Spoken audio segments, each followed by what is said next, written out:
Welcome to Magnificat.tv News, dedicated to bringing you the news of the Church. Today is Wednesday, October 7th, 2020.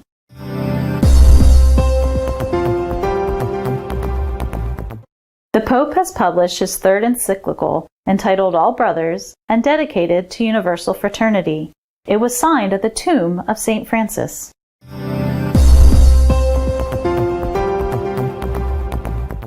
The Spanish bishops have criticized the intention of turning the Valley of the Fallen into a civil cemetery and have called for a religious community to be established there.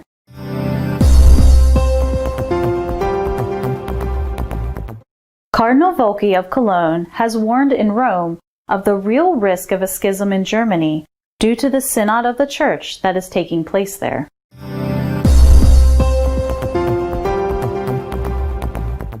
The Pope has written and published his third encyclical, dedicated to universal brotherhood, on the feast of St. Francis. It was signed the day before in Assisi. The encyclical All Brothers is the third of Francis's pontificate and is dedicated to universal fraternity. It has 287 articles, containing 123 pages, and ends with an ecumenical prayer. It is addressed to all men of goodwill. The first 55 articles of the encyclical are intended to take an X-ray of the current situation in the world. It is very realistic and therefore deeply pessimistic. The second chapter comments on the parable of the Good Samaritan. The Pope develops Christ's command to love one's neighbor as oneself, without excluding anyone for any reason, and without using frontiers as limits. The third chapter is entitled Thinking in an Open World. In it, the Pope states that all believers need to recognize this. The first thing is love. What should never be at risk is love. The greatest danger is not to love. The fourth chapter is dedicated to listing the challenges facing the implementation of this universal brotherhood. The first, according to the Pope, is that of borders. He requests, among many other things, to increase and simplify the granting of visas. The fifth chapter deals with politics. It begins with a critique of populism and liberalism. He does not say a word, however, about socialism or communism, as if they had nothing to do with the evils that exist and that he himself describes. The sixth chapter is dedicated to dialogue and social friendship, which the Pope says will open the doors to a new culture. Relativism is not the solution, states the Pontiff, who again proposes, in another way, the validity of universal moral principles. The seventh chapter proposes some ways to promote this universal brotherhood. Among them stands out the value and sense of forgiveness. Forgiveness does not mean allowing one's own dignity and that of others to continue to be trampled upon, or letting a criminal continue to do harm, he states. War and the death penalty are strongly rejected. Finally, he presents the various religions as builders of peace and universal fraternity. He calls for religious freedom and affirms, when in the name of an ideology one wants to expel God from society, one ends up worshipping idols, and immediately man is lost. His dignity is trampled upon, his rights are violated.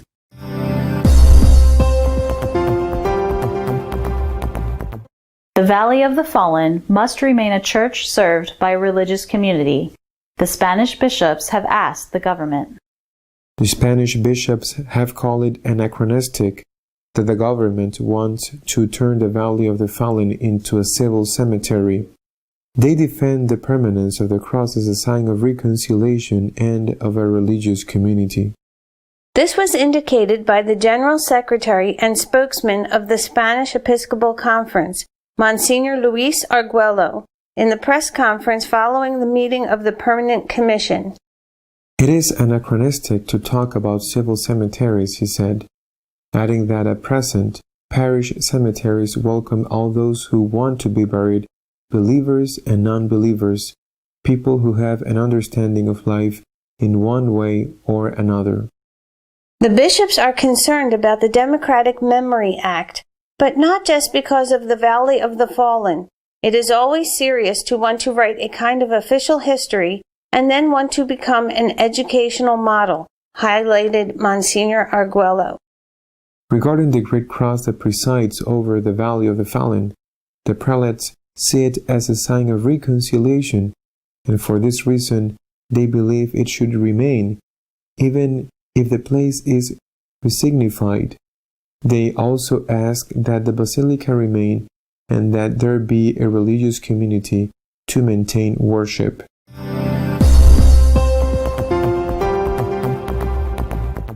For the Archbishop of Cologne, Cardinal Volki, the threat of a schism is very real in Germany if what is decided in the Synod of the Bishops in that country takes place. Cardinal Volki has visited Rome to give a talk to the former students of Professor Ratzinger.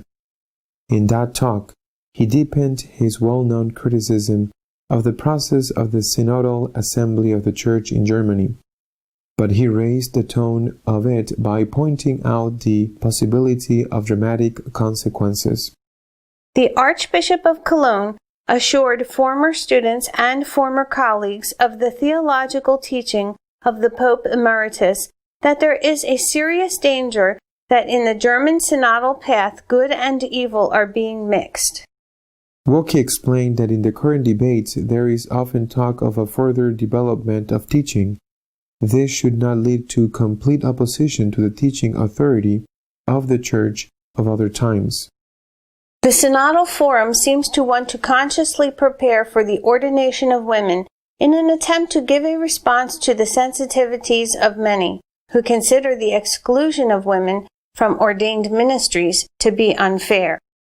Furthermore, it expressed its suspicion that the debate on the crisis of sexual abuse in the Church, which was at first the real cause for holding the Synodal Assembly, has in fact served only as a vehicle for some people to allow their desires for reform to become a reality.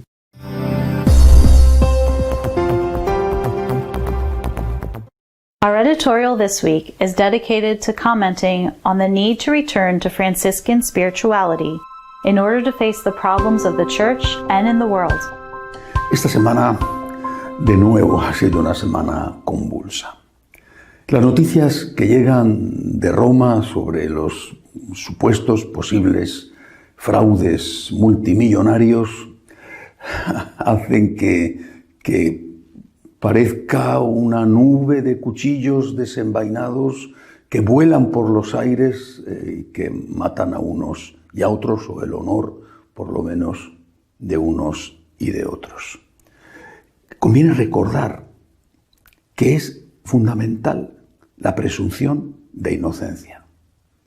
Yo no sé si el ex cardenal Becciu es culpable o no. Él tiene derecho a ser juzgado. Y después los jueces decidirán si es culpable o no es culpable. Pero es que no solamente es el ex cardenal Becciu.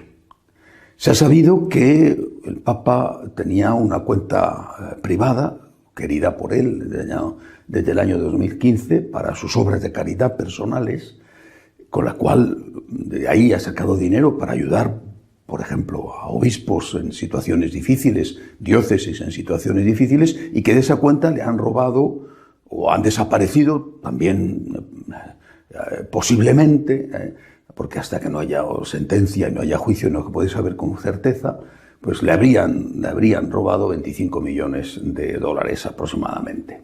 Bueno, pues también contra el Papa acusaciones de por qué tenía esa cuenta, de por qué no la tenía.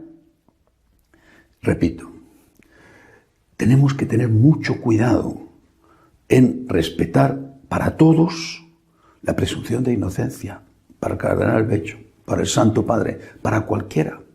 Me parece que la lección de lo que ha ocurrido con el cardenal Pell, que fue masacrado en los medios de comunicación con una acusación muchísimo peor que la que está recibiendo el ex cardenal Becciu, bueno, pues creo que esa lección parece como si se hubiera olvidado rápidamente. Un señor completamente inocente, acusado de una cosa espantosa, que estuvo un montón de meses en la cárcel en aislamiento y que resultó ser totalmente inocente.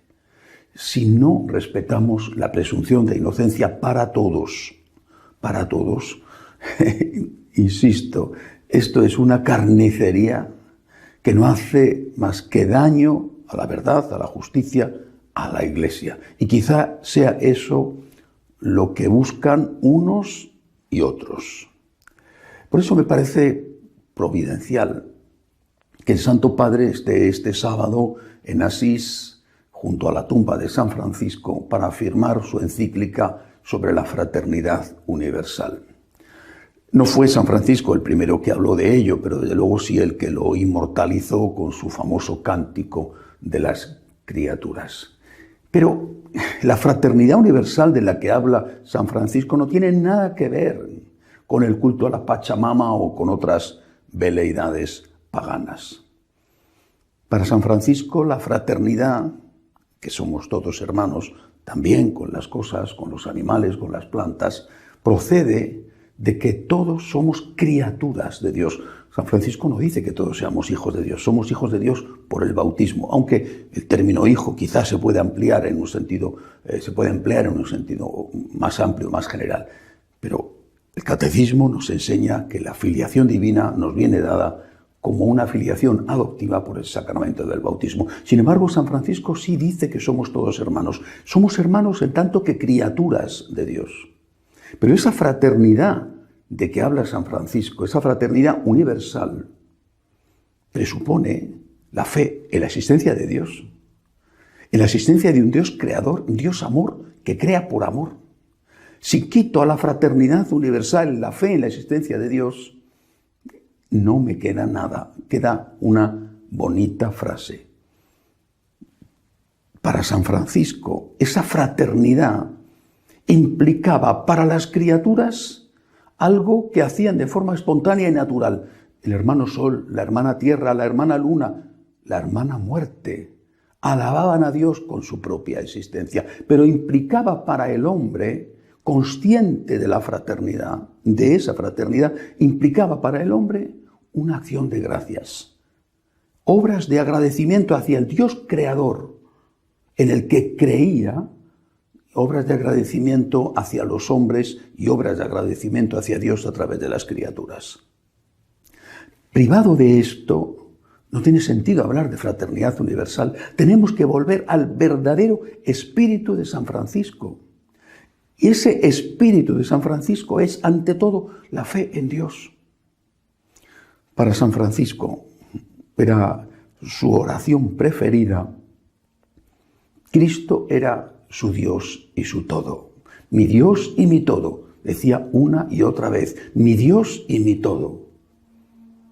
Si creía en el amor de Dios, creía que ese amor de Dios se manifestaba también en la creación, también en el respeto a esas obras que habían sido creadas por el mismo Dios que le había creado a él. Y además, no solamente eso, es que como no leen, el cántico de las criaturas no se limita a decir hermano Sol, hermana Luna, termina diciendo que cuando llegue la hermana Muerte, será dichoso aquel que esté en gracia de Dios, y que el que no está en gracia de Dios se va a condenar. Eso lo dice también el cántico de las criaturas, y no podemos suprimirlo, ni podemos suprimir del espíritu de San Francisco la fe en el Dios creador, ni podemos suprimir la fe en el juicio de Dios. Lo que pasa es que como se manipula todo y se suprime aquello que no conviene, se ha hecho de San Francisco una caricatura de lo que fue el verdadero San Francisco. Volvamos al espíritu de San Francisco, al espíritu que nos dice que Dios existe, que Dios es creador, pero también al espíritu que nos dice que hay un juicio, que hay una vida eterna. Esto es lo que tenemos que proclamar. San Francisco hizo mucho por ayudar a los hombres. Por ejemplo, el cuidado a los leprosos en Asís. Pero siempre lo hizo todo por amor a Dios. Si olvidamos esto, si a esa fraternidad universal le privamos de la fe en el Dios creador, de los derechos de ese Dios, del agradecimiento debido a ese Dios, cuidando de las criaturas y amando a los hombres, entonces esa fraternidad universal lo que sirve es para ponernos a todos mirando al oriente. Y no me refiero precisamente al sitio por donde sale el sol. Nosotros miramos al cielo. San Francisco miraba al cielo, con los pies en la tierra y con las manos, por amor a Dios, llenas de amor a los hombres y a las criaturas. Volvamos al espíritu de Asís, volvamos al espíritu de San Francisco, al espíritu del agradecimiento al Dios que nos ama, tanto más urgente y necesario, repito, en un tiempo como este, en que los cuchillos están desenvainados y vuelan por los aires, causando víctimas mortales. Presunción de inocencia para todos, no solamente para unos. Presunción de inocencia para todos. No olvidemos lo ocurrido con el cardenal Pell. Y fraternidad universal porque creemos en el Dios creador, en el Dios amor, pero también en el Dios juez y en la vida eterna. Hasta la semana que viene, si Dios quiere.